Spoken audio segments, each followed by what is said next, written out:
Good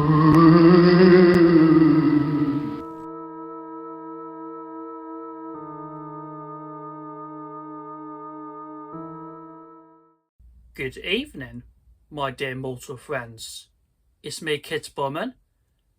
You definitely recognise me as a video creator, and I have been expecting you all here to come and join me on a brand new video on behalf of Spooky Halloween season. It's finally returned in October 2025. As you're all aware, we're all scarily excited for Halloween. I will do another reading out for you guys for story time together.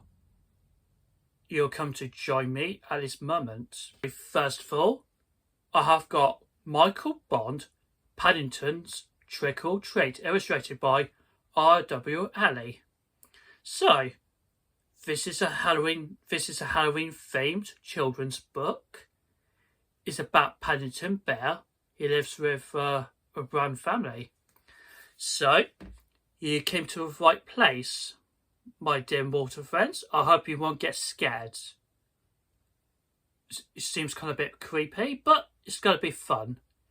Okay, so let's begin for story time. So, sit back, relax, and enjoy.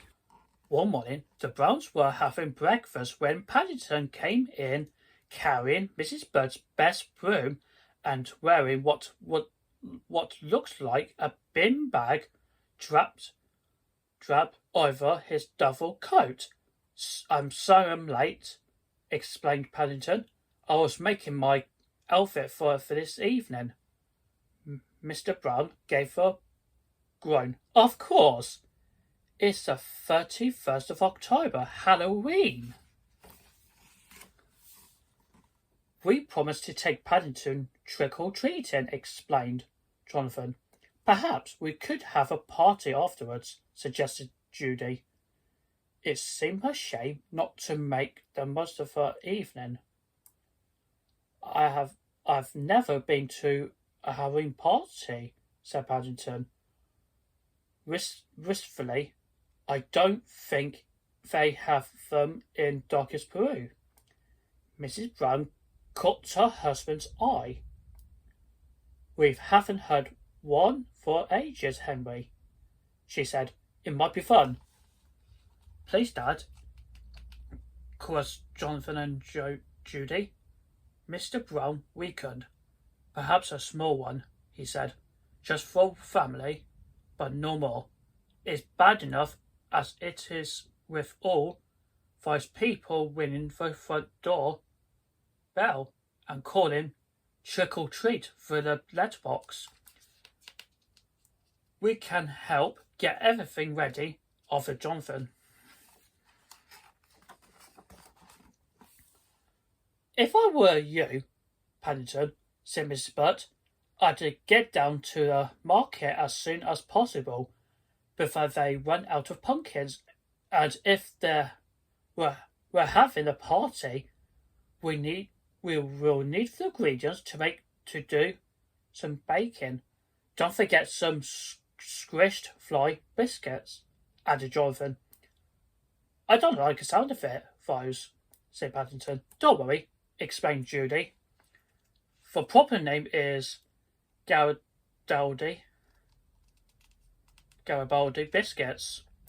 The currants in them look a bit like squished flies." As soon as Paddington had set off with his list, Jonathan and Judy started making decorations to mask their own outfits. "Very wise," said Mrs. Bird approvingly when she saw what they were up to. In her experience, Paddington and glue pots were best kept as far apart as possible. By the time Paddington got back from the market, Jonathan and Judy had almost finished decorating the house, so Jonathan suggested Paddington might look in the shed for some old pieces of fried rope so that he could make a wig for his costume. After that, Mrs. Brown set to work hollowing out the pumpkins to make lantern,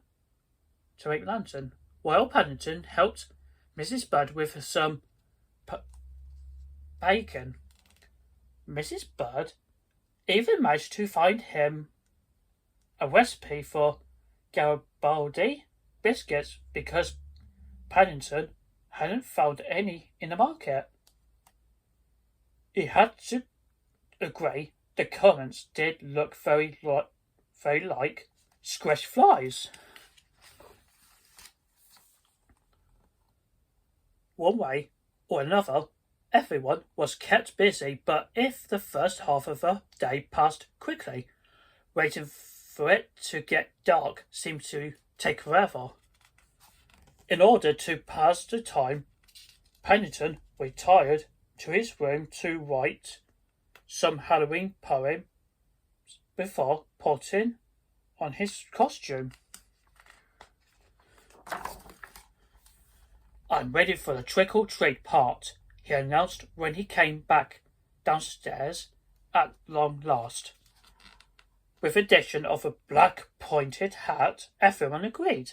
Paddington made a very good witch indeed.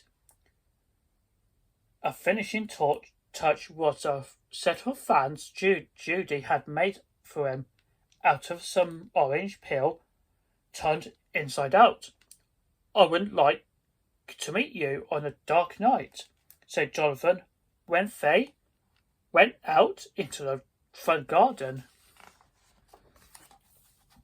By the time they reached Enderville Windsor Gardens, Paddington had collected so many treats he could hardly carry them all, so decided to head for home.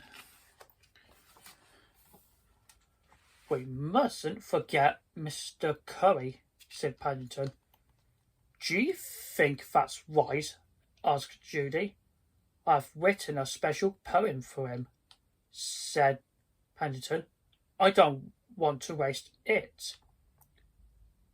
"You must like living dangerously," said Jonathan. "I don't suppose he'll recognise me in my costume," said Paddington, as pressed Mr. Curry's bell.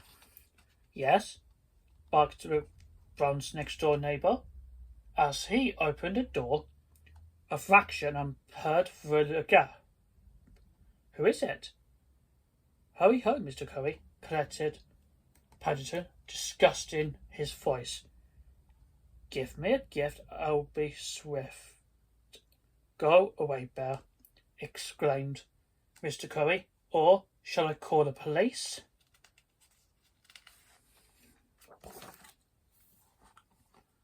"I'll do better going now, Mr. Curry," Paddington called out.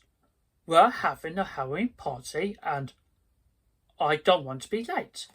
A cunning gleam came into Mr. Curry's eyes. "So if that's so, Bear," he said, "I thought I saw you doing a lot of coming and going this morning." "There was a lot to get ready," said Paddington. Mrs. Bird being very busy baking cakes." "It's very kind of you to invite me, Bear," said Mr. Curry, stepping outside. "That's torn it," whispered Jonathan to Judy. "Dad won't be very happy." Mr. Curry gazed around the Browns' living room as he made himself comfortable in Mr. Brown's favourite armchair and helped himself to some chocolates.